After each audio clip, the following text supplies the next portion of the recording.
बिस्मिल्लाहिर्रहमानिर्रहीम, अस्सलाम वालेकुम। आप देख रहे हैं मुझे मेरे यूट्यूब चैनल पर और मैं मुज़म्मिल अवान हूँ। साबिक DGISI जनरल रिटायर्ड फैज़ हमीद साहब की बेटी की दावत वलीमा में कौन कौन से लोग शरीक हुए, ये एक बड़ा इंपॉर्टेंट फंक्शन था जो मौजू बहस बना ट्विटर के ऊपर, फेसबुक के ऊपर। इसके ऊपर बहुत डिबेट हुई और जनरल फैज़ हमीद साहब जो हैं उनकी बेटी अनोशा चौधरी, जिनका नाम अनोशा चौधरी है, उनका जो दावत वलीमा था, बेसिकली इस फंक्शन को दावत वलीमा का नाम दिया गया और इसमें बड़े जो अहम मेहमान हैं उनको मदऊ किया गया। कुछ सहाफ़ी भी थे, कुछ जो है वो हाज़िर सर्विस जर्नैल थे, कुछ रिटायर्ड जर्नैल थे, फिर साबिक चीफ जस्टिस भी थे। तो बहुत अहम लोगों ने शिरकत की इस दावत वलीमा में। और जनरल रिटायर्ड फैज़ हमीद साहब जो है वो इमरान खान साहब के दौर में DGISI भी रहे, इंटर सर्विस इंटेलिजेंस के DG रहे और इमरान खान साहब के दौर में ही उनको DGISI बनाया गया था। फिर उसके बाद वो कोर कमांडर पेशावर बने, कोर कमांडर बहावलपुर बने। फिर वो आप सबको पता है वो कहानी कि वो आर्मी चीफ की जो दौड़ थी उससे बाहर हुए, उनका नाम जो है उसको रिजेक्ट कर दिया गया। उसके बाद chairman joint chief of staff के तौर पर भी रिजेक्ट कर दिया गया।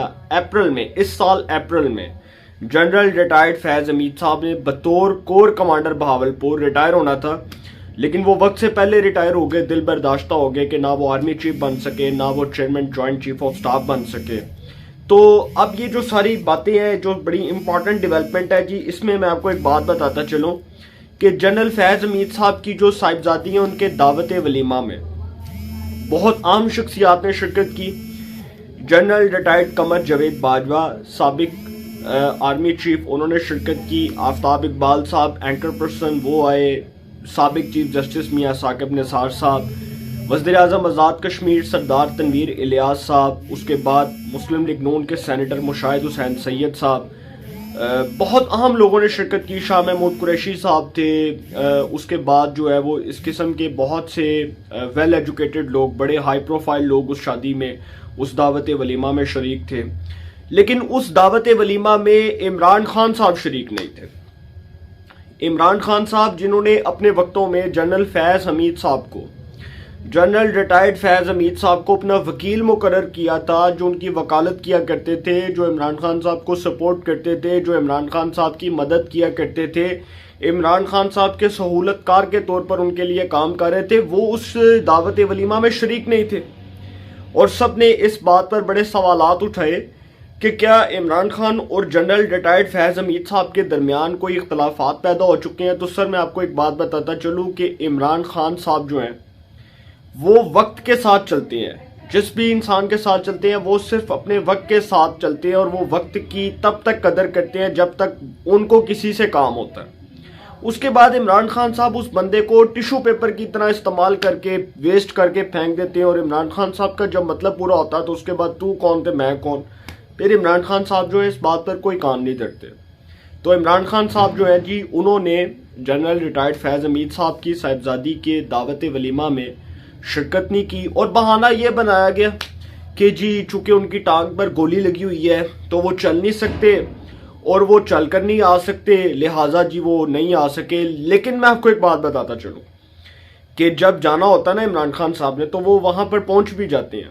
26 नवंबर को पिंडी के अंदर जो जलसा हुआ था उस वक्त भी इमरान खान साहब उसमें शरीक हुए और उसमें गए और वहाँ पर जाकर खताब किया, स्पीच की। लेकिन यहाँ पर वो नहीं आए इमरान खान साहब और वक्त की सितम ज़रीफ़ी मुलाहिज़ा फरमाए कि इमरान खान साहब जो हैं वो तो फैज़ हमीद को लेके डूबे डूबे, साथ साथ फैज़ हमीद साहब ने भी इमरान खान को जो है वो मलिया मेट कर दिया, उनका सवा सत्यानाश करवा दिया। ये जो दो लोगों का इश्क था, जो दो लोगों की मोहब्बत थी, इसने इतना नुकसान पहुंचाया दोनों के कैलिबर को कि दोनों जो हैं, दोनों ना तो इमरान खान साहब इक़्तिदार में रहे, ना ही जनरल फैज़ हमीद साहब अपनी पोस्ट पर बरकरार रहे। इमरान खान साहब के हाथ से भी वज़ारत उज़्मा गई, जनरल फैज़ हमीद साहब भी आर्मी चीफ के दौर से बाहर हो गए, सिर्फ इस बुनियाद के ऊपर कि सर जो पॉलिटिकल इंजीनियरिंग हो रही थी उसका खमियाजा वक्त के साथ साथ फैज़ हमीद साहब को भी भुगतना पड़ा और इमरान खान साहब को भी भुगतना पड़ा।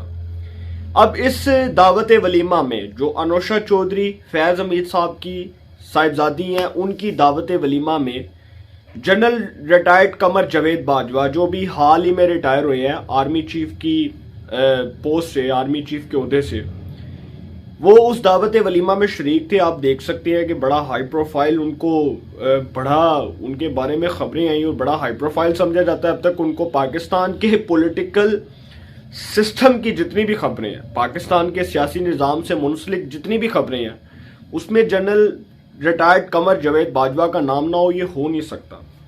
जनरल रिटायर्ड कमर जावेद बाजवा साहब जो हैं जी, वो उस दावत वलीमा में शरीक थे और बहुत से हाजिर सर्विस जनरल उन्होंने जनरल बाजवा साहब से मिलने से इज्तनाब किया। यह भी हमें पता चला कि जनरल रिटायर्ड कमर जावेद बाजवा के पास वो बहुत से लोग चल कर नहीं गए जो समझते हैं कि जनरल बाजवा की वजह से पाकिस्तान आज इस नहज पर पहुंचा है।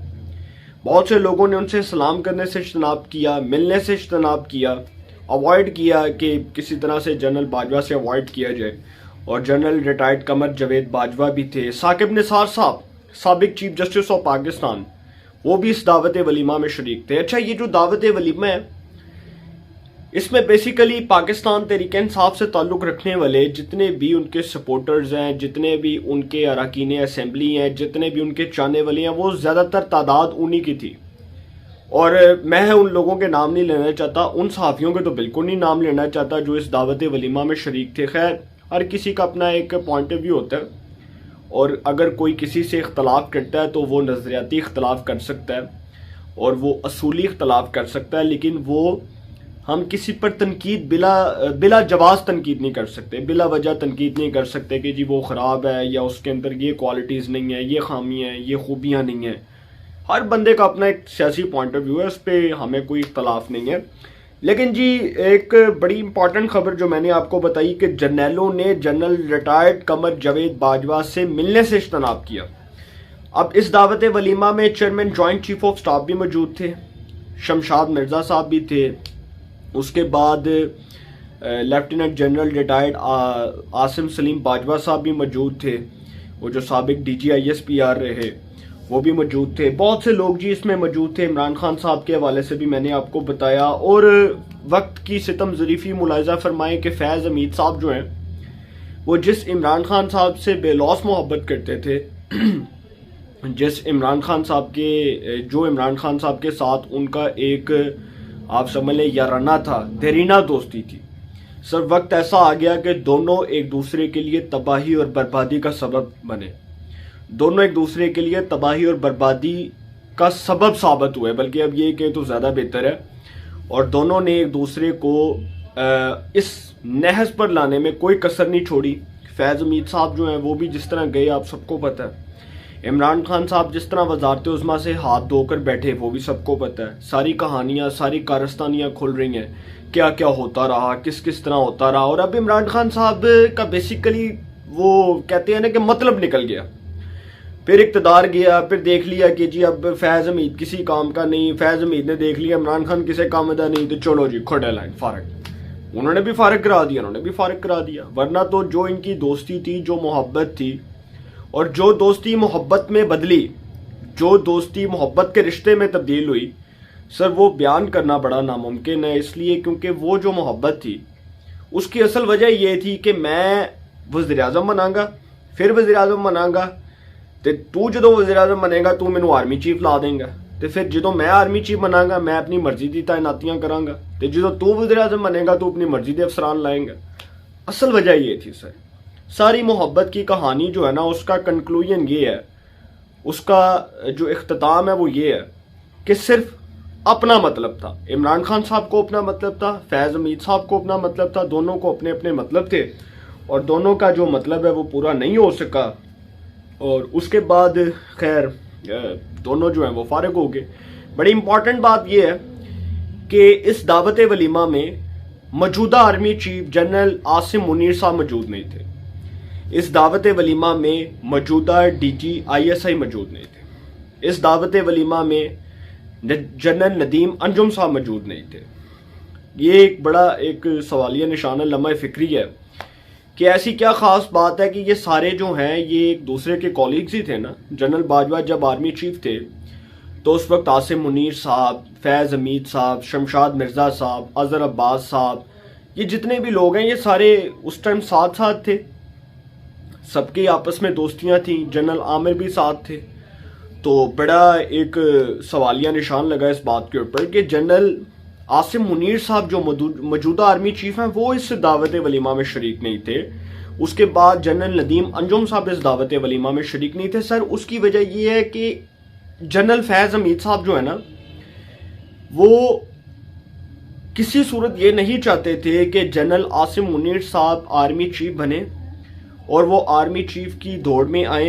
आर्मी चीफ के लिए उनका नाम जो है उसको तजवीज़ किया जाए, उनके नाम की नामजदगी हो। किसी सूरत वो ये नहीं चाहते थे, क्योंकि इमरान खान साहब ने अपने दौर में जनरल आसिम मुनीर साहब जो उस वक्त इमरान खान साहब के दौर में DGISI थे, उनको उनके ओहदे से हटा दिया था कि जब जनरल आसिम मुनीर साहब ने यह बात की थी कि तुहाडी एहलिया दी करप्शन पई हुई है, ए पई है तुहाडी एहलिया दी करप्शन। ये बुशरा बीबी जो बड़े इज्जत और बड़े एहतराम के साथ नाम ले रहा हूँ, जो बुशरा बीबी इमरान खान साहब की एहलियाँ हैं, उनकी जब करप्शन सामने आई ना, तो उस वक्त जनरल आसिम मुनीर साहब ने इमरान खान साहब के सामने दिखाकर एक्सपोज की।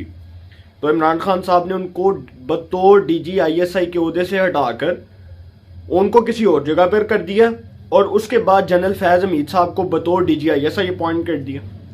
तो सर इमरान खान साहब जो है ना, वो तो जनरल आसिम मुनीर साहब से खार खाते ही खाते थे, लेकिन जब जनरल आसिम मुनीर साहब आर्मी चीफ बने तो बहुत से लोगों के चेहरे खुलकर सामने आए और फैज़ हमीद साहब का इस्तीफा आया। और ये भी हमारे एक इस्लामाबाद के दोस्त हैं सहाफ़ी, उन्होंने हमें बताया कि एक आंख नहीं बातें थे। जनरल फैज़ हमीद साहब जो हैं वो एक आंख नहीं बातें थे।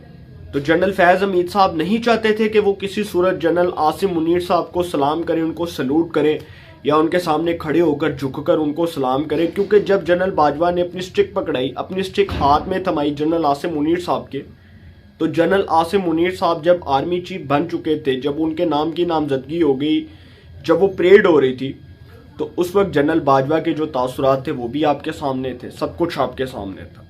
तो ज़्यादा बात नहीं करनी, ये सारी बातें हैं। फौज के अंदर डिवाइड पैदा करने के लिए फैज़ हमीद साहब ने क्या किया, पॉलिटिकल इंजीनियरिंग के वो मास्टर थे। नवाज शरीफ को कत्ल करवाने तक की उन्होंने साजिश की, ये भी हमें पता चला। हमारे जराए ने हमें बताया कि नवाज शरीफ को कत्ल करवाने तक की साजिश में वो मुलव्वस रहे।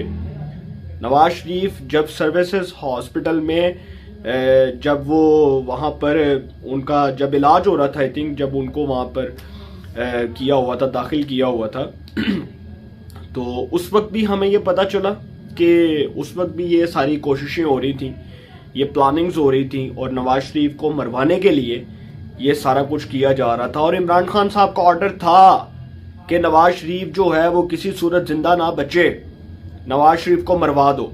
जब उनके प्लेटलेट्स का इशू बना था तो उस वक्त ये सारी प्लानिंग हो रही थी और उसमें कौन लोग थे वो सबको पता है। जनरल फैज़ हमीद साहब का किरदार सबके सामने, जस्टिस शौकत अजीज सदीकी की गवाही सबके सामने, अदालतों के फैसले सबके सामने, नैब का जो चेहरा, गनौना चेहरा, काले करतूत, वो सबके सामने। तो सर सारी चीज़ों की जो इंजीनियरिंग थी, सारी चीज़ों की इंजीनियरिंग का जो मास्टर था, जो पॉलिटिकल इंजीनियरिंग का मास्टर था, उसका नाम फैज़ हमीद था। और फैज़ हमीद साहब अपने अंजाम को पहुँचे और वक्त किसी के साथ नहीं चलता। परवेज़ मुशर्रफ को देख लें, वो एक वक्त का फिरौन बना था, उसने क्या किया, नून लीग के साथ क्या किया, सबके साथ क्या किया। हालात जो है ना, वो इंसान जितना मर्जी जालिम डिक्टेटर भी हो ना, जितना मर्जी जालिम और जाबिर हुक्मरान भी हो, वो भी इक़्तिदार की कुर्सी पर बैठता है ना, तो वो अपनी औकात बदल जाता है। वो अपनी औकात जो है ना वो भूल जाता है। वो समझता है कि यार मैं सारी ज़िंदगी इक़्तिदार में रहूँगा, मेरी सारी ज़िंदगी मेरे पास इक़्तिदार रहेगा। जब वो इक़्तिदार से उतरता है तो सर उसके बाद उसकी इज्जत जिल्लत में तब्दील हो जाती है। इज्जत जो है जिल्लत और रुसवाई में तब्दील हो जाती है। और पाकिस्तान के हुक्मरानों का हाल ऐसा हुआ, कुछ डिक्टेटरों का भी हुआ। तो सर वक्त से सबक सीखना चाहिए। वक्त बहुत बेरहम है, किसी के साथ नहीं चलता। जो वक्त को इज्जत नहीं देता, जो वक्त के साथ नहीं चलता, वक्त फिर उसकी कदर नहीं करता। अपनी राय का कमेंट्स में ज़रूर इजहार कीजिएगा। इंशाल्लाह एक नए सेगमेंट के साथ फिर मुलाकात होगी। अपना बहुत ख्याल रखिएगा। अल्लाह निगहबान।